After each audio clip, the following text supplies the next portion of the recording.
Памирде жашаган боордошторду медициналык кароодон өткөрүү кажет. Айрыкча 45 жашка чейин гана жашаган аялдарды.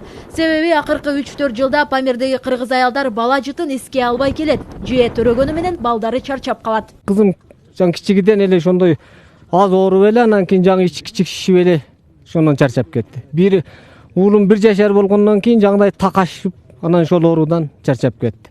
Азыр бул балам да жаңдай о жер бу жери бир кичиктен шишип эле, жаңы бир путу бир күнү мындай эле жактарга келет. Тилебалды 4 жаштагы уулун Бишкектен барган дарыгер кардиологко алып келди. Ал баласы Шермухаммеддин өмүрү үчүн тынчсызданууда. Анткени бул бала анын тукумун улантуучу жалгыз туяк. Текшерүүдөн соң баланын ден соолугу чың экени белгилүү болду. К счастью, жүрөгүндө шум аныкталган жок. Өпкөсү дагы таза чыкты.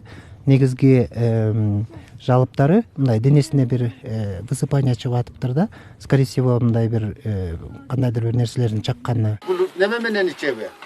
Суу менен ичеби. Суу менен ичет. İçindeki baldarlar. Памирлик кыргыз аялдар биринчи жолу гинекологдун кабыл алуусунда болду. Алардын ар биринин боюнан 10 жолу түшкөн жана ар түрдүү илдетке кабылган. Бирок көпчүлүк айымдар эмнегедир дарыгердин кароосунан баш тартты. Мындан улам дары дармектерди гана берүүгө туура келди. Birden 2 mal 5 gün ayal içip koysun göz jarganda. Göz jarganda. Ana göz jargандай. Бул мынакей сары дары мондай. Аялдардын өлүмүнүн дагы бир себеби алар 10 жашка чыкпай жатып эле турмушка чыгышат. Айрым ата-энелер кыздарынын жетилгенин билбей туруп эле күйөөгө берет. 12-13 жашында турмушка чыккан кыздар жыл сайын төрөп отуруп 30ка чыкканда 10дон ашык баланын энеси болуп калат. Бирок балдарынын көбү чарчап калууда. 5 ayal alıp geldik. Hazır bunda gözünür 5'ti.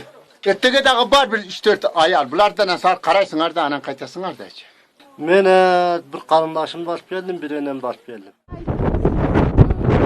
Азыркы тапта ооганда аба ырайынын температурасы 40 градуска чейин төмөн. Буга карабай аялдар жука көйнөкчөн жүрүшөт. Сууктан сактануунун ыкмасы катары денесине койдун майын сүйкөп алышат. Бирок кызга ардуу климат алардын ден соолугуна ырайым кылбайт. Ошондуктан айымдар майып болот же өлүмгө моюн сунат.